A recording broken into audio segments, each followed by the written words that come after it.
Welcome back to the channel. I am, at the time this video is going up, I am about 6 weeks away from a trip back to Rome and to Florence. I took a trip to Rome about 2.5 years ago. It was in March of 2022. That's when this picture behind me was taken at the St. Peter's Basilica in the Vatican City. And that trip was a turning point for me in the way I travel, because you'll see me posting videos about trying to pack light, trying to get lighter and lighter and lighter. That's sort of a game I play with myself that I don't expect anybody else to do. But what it did during that trip, what it did convince me of, is that when I am traveling away from home to my destination, if at all possible, I will never, ever, ever check a bag again. And to show you sort of what that was like, I'm recycling a video today. This video was actually on my photography channel at the time, and I'm going to put it here because I want you to see sort of what I went through on that trip that led me to come to this conclusion, because I don't want any of this to ever happen to you. Let's get started.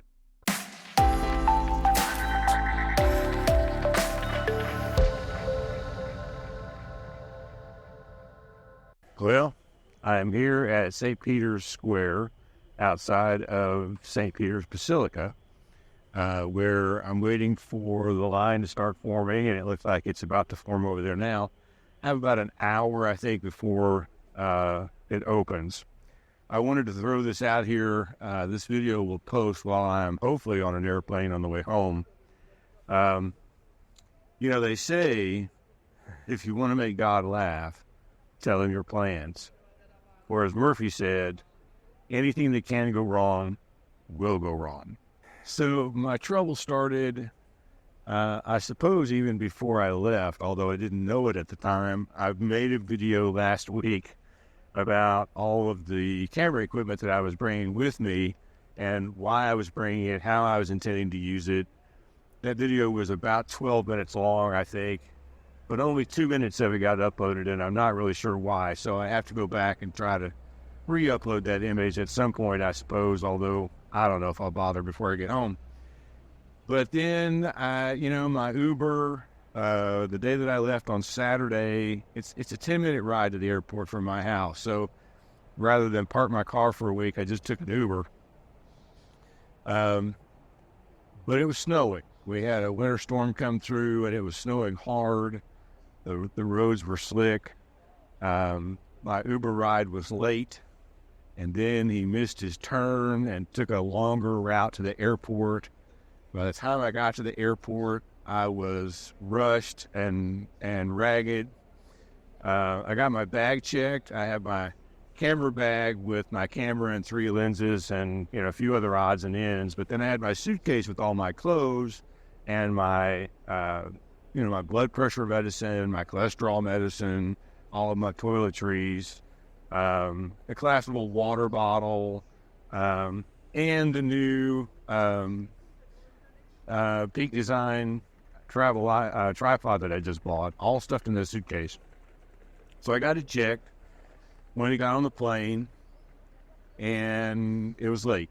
Now, I had about a 2-hour layover in Atlanta, so I wasn't too worried about that. But then it got to be very late.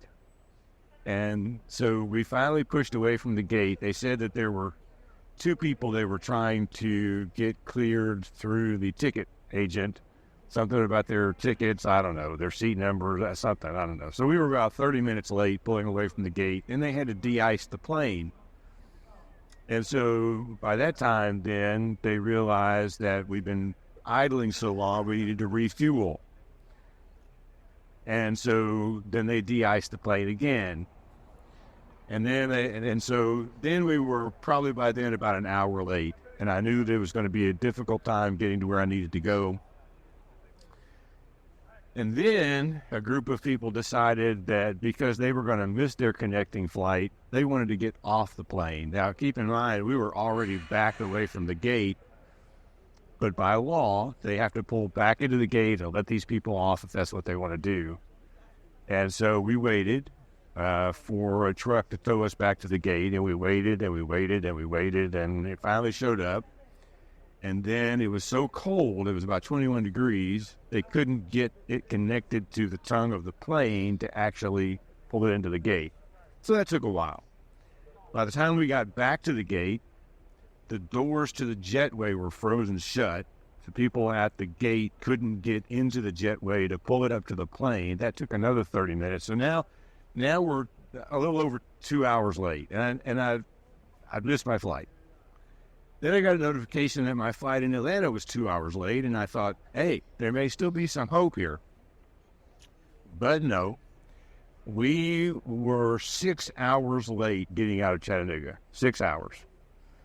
So by the time I got to Atlanta, no matter what flight I took down to Tampa for my connecting flight, I was not going to make a flight that was going to go overseas on Saturday. So I got on the phone, talked to the Delta reps. I spent about 45 minutes on hold listening to the worst music you've ever heard. 3 songs played over and over and over and over.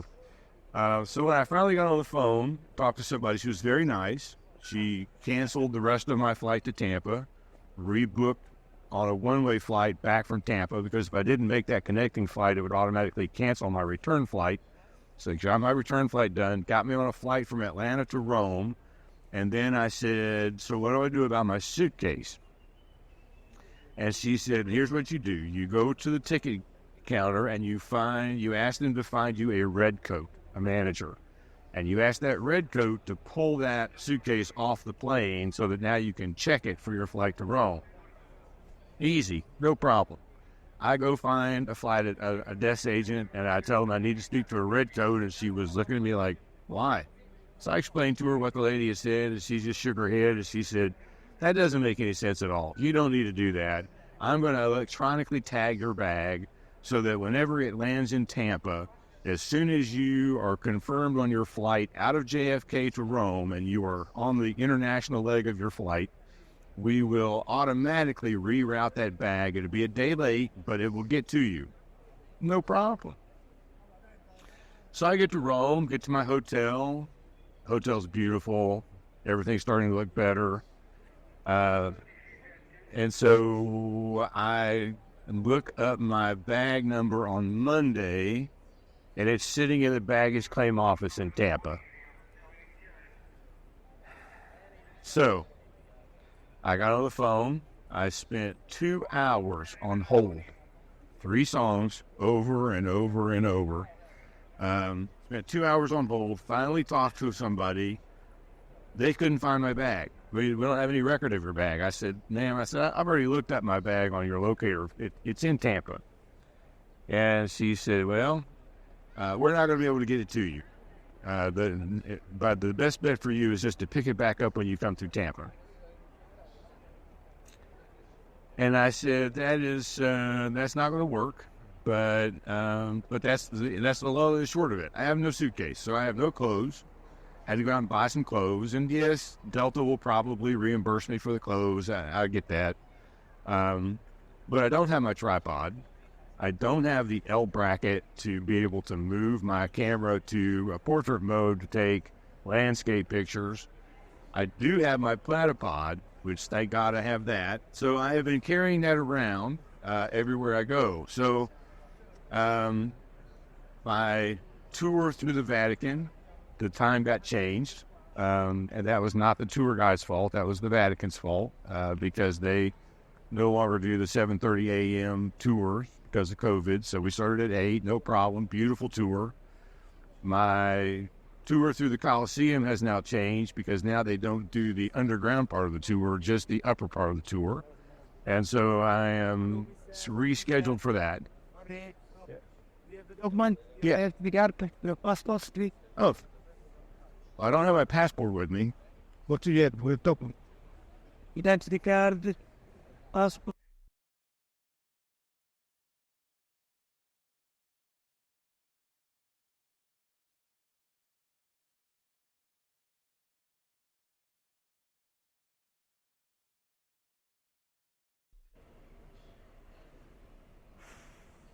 Oh, the irony. I am back in my hotel. The irony is that as I was making a video about all the things that could possibly go wrong on this trip, something went wrong on this trip. I had my DJI Pocket 2 set up on a tripod on one of those little rounded things that are around the outside of St. Peter's Square. And I set it up next to a police car, wasn't thinking anything about it. And while I was recording, they noticed that I was wearing this lapel mic and that this was not talking into a phone. And so I got interrupted by two men from security, not the police, but security, who wanted to know who I was and why I was videoing and what was the purpose of the video. And I was like 15 feet inside St. Peter's Square. I could have walked outside St. Peter's Square, nothing would have happened. But instead, they called the police over. There was about 10 of them standing around, called the police over. They had to take my ID. They got in the car. I guess they called Interpol, somebody to make sure that the deal was you can't do professional recording or professional photography inside St. Peter's Square without special permission. And because I had this lapel mic, they thought that I was doing something professional. So I finally convinced them I'm just a lowly assistant principal at a high school, and I'm making this video for my video channel on YouTube, and it will probably be seen by, 30 people. I don't get money for it. It's not professional. They let me go. So let me pick up the story where I think I left off, because I think I was talking about the fact that the lady on the phone regarding my suitcase had told me to get somebody in a red coat to pull my bag off the airline, and instead the lady at the gate said, I don't need to do that. That's a lot of hassle. I'm just going to electronically tag your bag. It will follow you to Rome once we confirm that you are on a plane across the ocean. That sounded good. Okay, no problem. My bag did not follow me, and here is what I think happened. What I think happened is the lady at the gate thought that there would be a Delta flight out of Tampa, and Delta would automatically forward my bag. There is not a Delta flight out of Tampa overseas, and so my flight overseas was supposed to be with United, and when it got to Tampa, it's just sitting there waiting on me to come back and pick up the last leg of my trip on Delta. Fantastic. So, long and the short of it is, I spent about 3.5 hours on the phone, took up an entire half of a day, only to find out that my bag is not coming. So I am here all week I'm wearing the same shirt that I wore on the plane. I've worn this shirt every day. I went and bought a couple of new T-shirts to put on under it. I haven't bought a whole lot of stuff. Even though I know Delta will probably reimburse me or whatever that I spend up to a certain number of dollars, but I just didn't need a lot. So, I'm not going to take advantage of that, although I probably should. So that went wrong. Then I got a notification that my tour of the Vatican, the time had changed. And it said that I would meet at 8 o'clock and start at 8:30. Well, 8:30 is when they open, and I paid, a hefty amount of money to be on a private tour before it opened. But then they assured me that was just a typo. We were going to start at 8 o'clock instead of 7:30. It was still before it opened. We would miss all the crowds. I felt a little better about that. And to be honest, that tour of the museum, one-on-one, was the high point of my week so far, I think. And so, the long and the short of it is, I made a lot of plans about how I was going to shoot, where I was going to shoot, the equipment that I needed. Part of that equipment is not here, so I've had to sort of rethink what I'm doing as far as pictures go, I'm not real sure that I'm extremely happy with everything that I've got so far. But once I get back, I will start to put together some of the images and some video, probably combine a couple of things that I did each day. Now, I will say, one thing that has not gone wrong so far, well, two things that have not gone wrong so far is my hotel. Let's make it three things that have not gone wrong so far. One is my hotel. I'm staying at Harry's Bar and Hotel right outside, just up the street from the Trevi Fountain. Now, it's not a cheap hotel, okay? I paid a lot of money for this hotel because I felt like I deserved it on this trip. Normally, I would not spend this much money, but I have to say that their staff is some of the best trained, well-mannered, highly helpful hotel staff I have ever encountered in my life. And if you're staying in Rome, check this out because it's worth the extra money to be treated like royalty. The second thing that has not gone wrong is food. No matter where I sit down to eat, the food has been excellent. Now, I've been a little picky about a couple of things where I sit down to eat, but by and large, there are a couple of things that I want to try yet that I have not had. And I will find them. And in fact, I will have them on my food tour where I go on the food tour tonight. So the food has been phenomenal. Pasta, pizza, pastries for breakfast. I stopped at a place just outside the Vatican on my way back to the hotel. It had on TripAdvisor, it had a 4.4 rating out of 5. It's just a little diner on the sidewalk, but I stopped and got a cappuccino and one of those eclair type things with whipped cream in it. I've posted that online already. And I have to say that's the best cappuccino I have ever had, ever, bar none. It was absolutely phenomenal. When you get done with a cappuccino, you should still have some froth in the bottom of the glass that you can sort of take that little small spoon they give you and stir it up with the last little bits of coffee and get a spoonful of foam. And most cappuccinos that I get in the United States has none of that at the bottom. And this one was just, magnifico. And then the third thing that has not gone wrong has been Uber. So far, I have picked up 2 Ubers to go to the Vatican, one for my museum tour and then one this morning. I have scheduled them ahead of time. The first time I got the second level of car, and this last time I got the first level of car, but they are all black. Most of them are BMWs. The drivers are extremely courteous. They're on time. Now, you'll get a heart attack being driven around the streets of Rome. Don't ever take a taxi. You might not survive. But the Uber drivers do a pretty good job.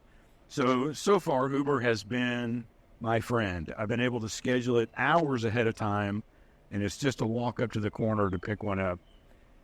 So not everything has gone wrong. I have thoroughly enjoyed the week, but it has been somewhat inconvenient not to have the things in my suitcase.